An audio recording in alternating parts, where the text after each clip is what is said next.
Welcome back. It's still the conversation this morning, and we have a message for you from the Lagos State Government for all of you property owners. It's all about the land use charge, so we'll all be listening to all you need to know about the land use charge. Stay with us.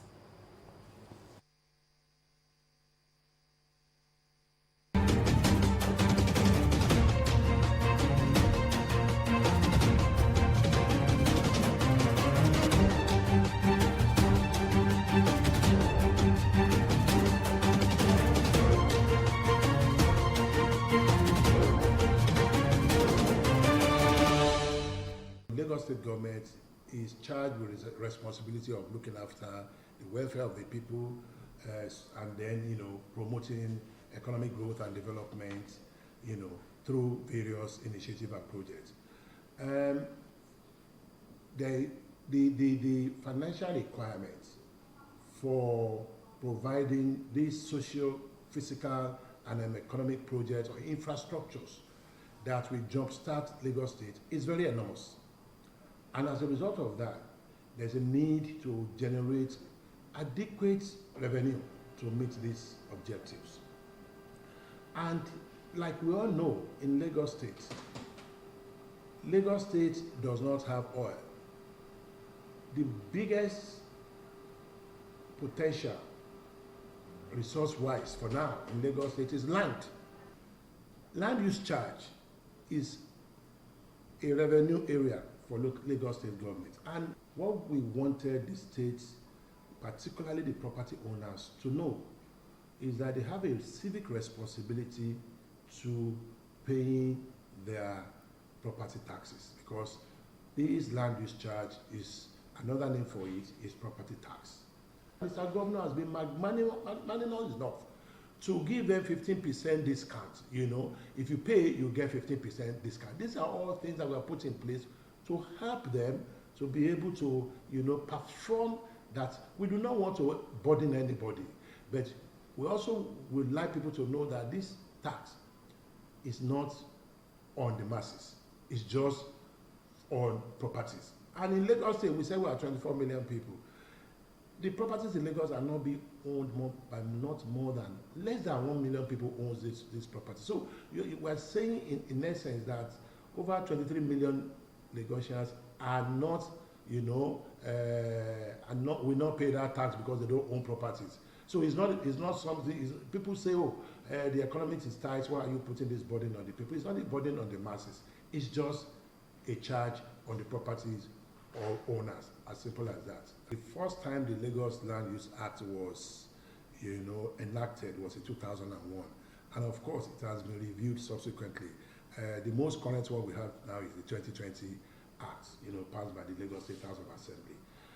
As far as areas are concerned, as it is contained in that law, everybody will have to pay. You will have to pay whatever you are owing on land use charge. But, like I said, Mr. Governor is a very kind-hearted man. He's very magnanimous. And we have several provisions to make it easy on people to pay. Like I said earlier on, the first is that we can stagger payments for you. But what you need to do first and foremost is write to the Honorable Commissioner of Finance. The relief as contained in that law can be applied to you. So we will employ people to write. If you have problems, write to the Honorable Commissioner of Finance to seek those reliefs.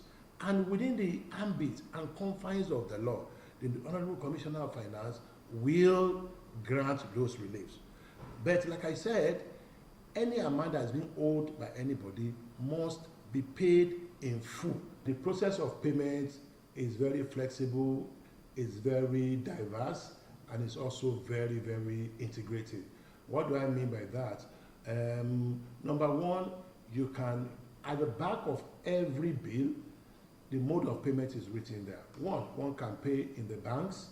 Two, you can pay on the portal.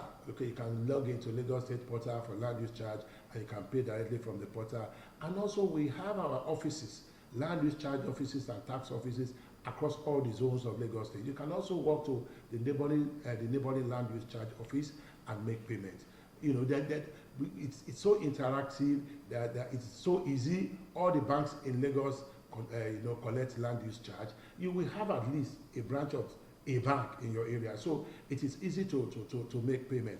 All you just need to do is to know the code of payment, which is already contained on your on the land use charge bill that we have distributed to everybody. So just take it and then go to any of those banks or any of our zonal offices and make payment. All properties that must pay land use charge must first and foremost be enumerated. That is, we will identify the property. After identifying the property, we send our valuers there.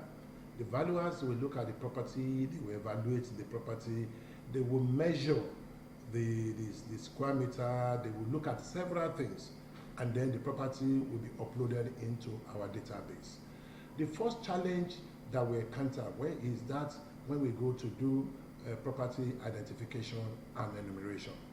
And the major challenge there basically has to do with the non-cooperative attitude of the communities.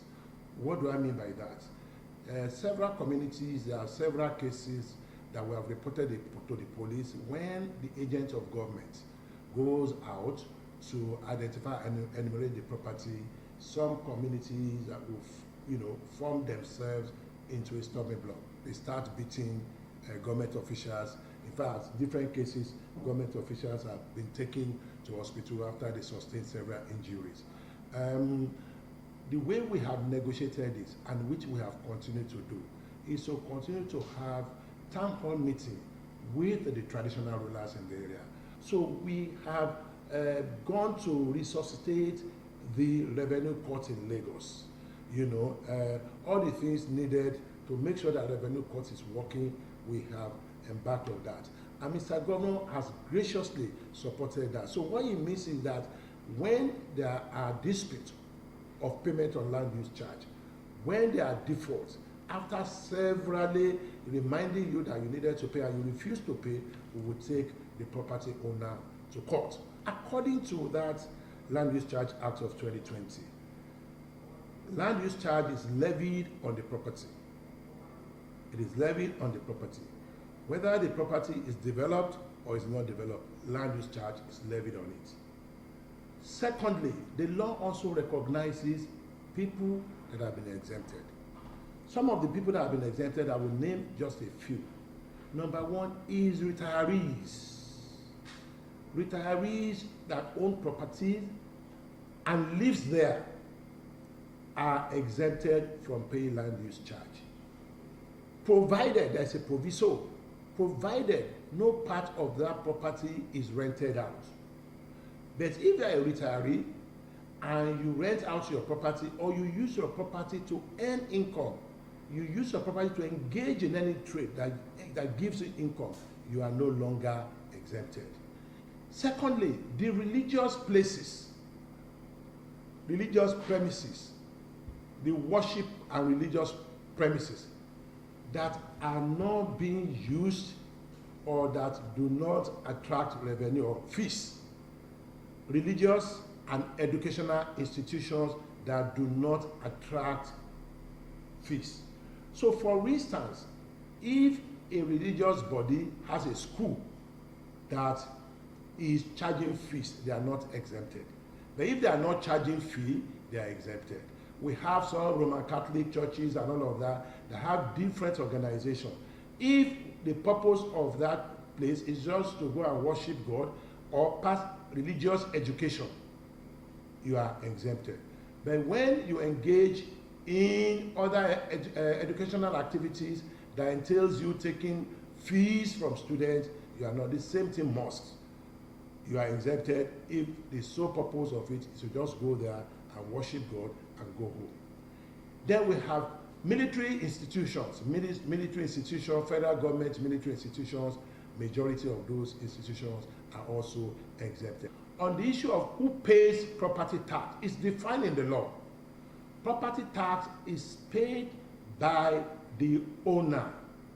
Property tax is paid by the owner, except where the tenant has a lease of more than 10 years or 10 years and above. So where a tenant has a lease of 10 years and above, the property tax will be paid by the tenant. But if the lease is not up to that, the property tax is primarily the obligation of the owner of the property.